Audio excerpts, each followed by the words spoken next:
This video attempts to answer the question, when will the rapture occur?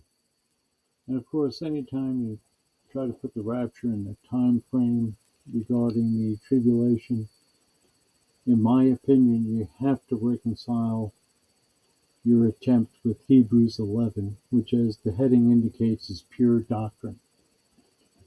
Okay, what I did here is listed some excerpts from Hebrews 11, which is also known as the faith chapter. By faith, Abel offered unto God a more excellent sacrifice than Cain. By faith, Enoch was translated, that he should not see death. By faith, Noah, Abraham.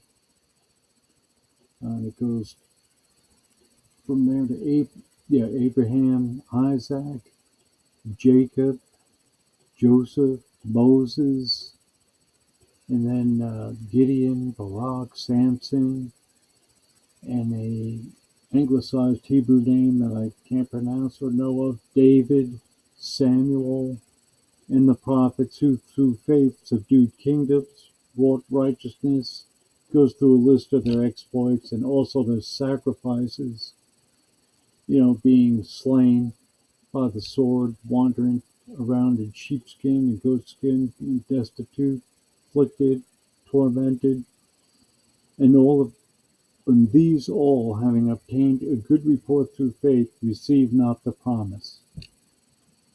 Well, then, the question is, what was the promise and why did they not receive it? So, the answer is, from Hebrews 11, God having provided something better for us, meaning the end time saints, that without us, they should not be made perfect, meaning all those who have gone before us.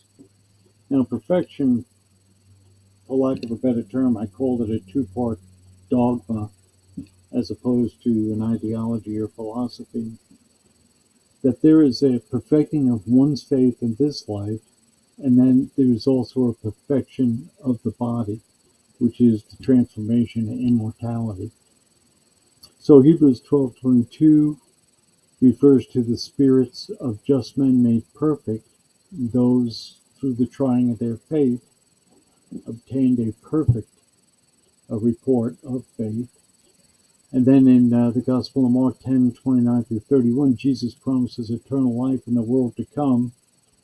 However, many that are first shall be last, and the last shall be first. Well, of course, Hebrews 11 was written yet, but he's referring to the same doctrine, that this is contemporaneous. The last and the first lead together. And that verse coincides with Hebrews 11, when those who went before us will wait for the end time saints, so that everyone will be made perfect at one time.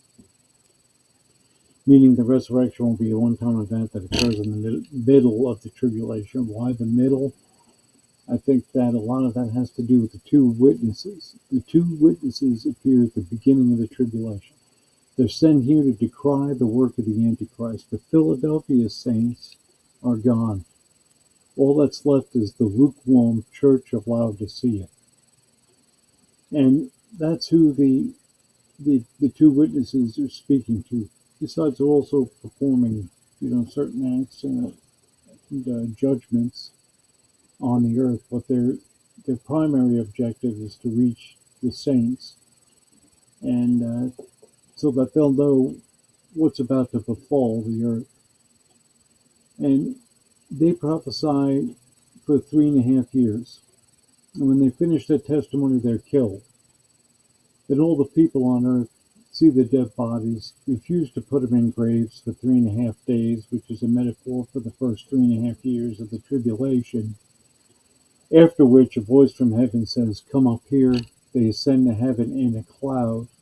That cloud would be a cloud of witnesses, which most likely means all of the saints, those who left from the Church of Philadelphia up to the midpoint of the tribulation.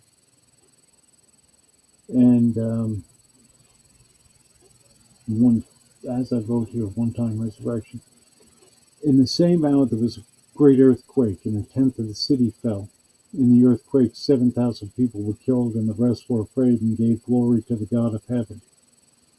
Okay, in Hebrew, the number 7 refers to completeness, and the 7,000 people referred to above is the total number of saints, who since before time began were promised eternal life in the kingdom of Yahuwah. The number 7,000 means the same thing when God told Elijah that he had reserved 7,000 in Israel who had not bowed their knee to Baal or kissed his image. So, as I pointed out in the second Exodus, the believers referred to as the Church of Philadelphia leave this plane of existence at the start of the tribulation. They do not go to heaven, but rather they leave through a portal into an overlapping or interdimensional space. Jesus said, I've set before thee an open door. No man can shut it, for thou hast a little strength, and hast kept my word, and hast not denied my name. The Greek word being translated strength, dunamis, means literally or figuratively, specially, miraculous power, usually by implication, a miracle itself.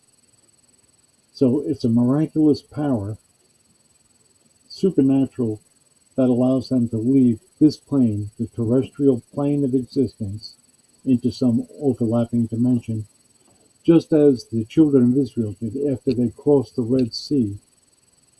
And they crossed that 35th meridian, 30 minutes and 20 seconds east. Their shoes didn't wear out, their clothing didn't wear out. They ate food from heaven. In other words, some of the laws of physics were supernaturally suspended.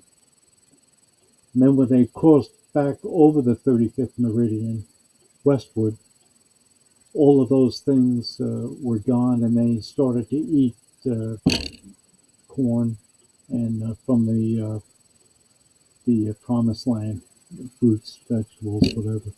The bread of heaven had ceased at that point.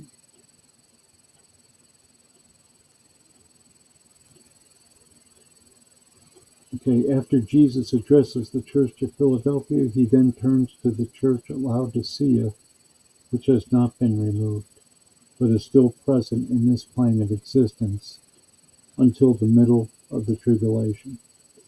This is the point where Jesus basically describes a church that is corrupt, lukewarm, and it's not even mentioned in the scriptures that a large body of the church is saved. Instead, Jesus is standing outside of his own church knocking to be let in, and he says that if any individual should let him in, he will come in and sup with him.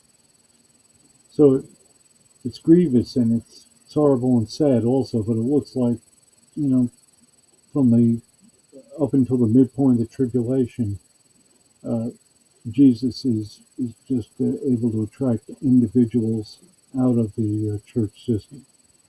Of course, all those whose names were written in the book of life will be given salvation. They will be saved. So that's it in a nutshell. I think you have to reconcile the rapture with Hebrews 11, which specifically says the resurrection takes place at one time.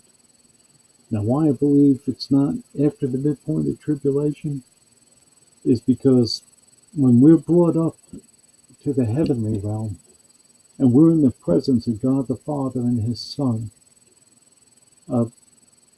the Satan, who is the accuser, and accuses us day and night, according to the scriptures, God is not going to allow him to accuse us when we're wearing the white robes of the righteousness of Christ. There's no room anymore for the accuser in heaven. He's not only thrown down, he's displaced by us being brought up. And at that point, the midpoint of the tribulation, everyone on the earth loves the red dragon. They love Satan. And I don't see, I think the two witnesses, if they were sent from the middle to the end of the tribulation, would just be futile. They're not going to convert anyone. And it doesn't align, that type of theology doesn't align with chapter 11 of Hebrews. That's my thoughts on the subject. Please email me or write to me if you have any additional thoughts or difference of opinion.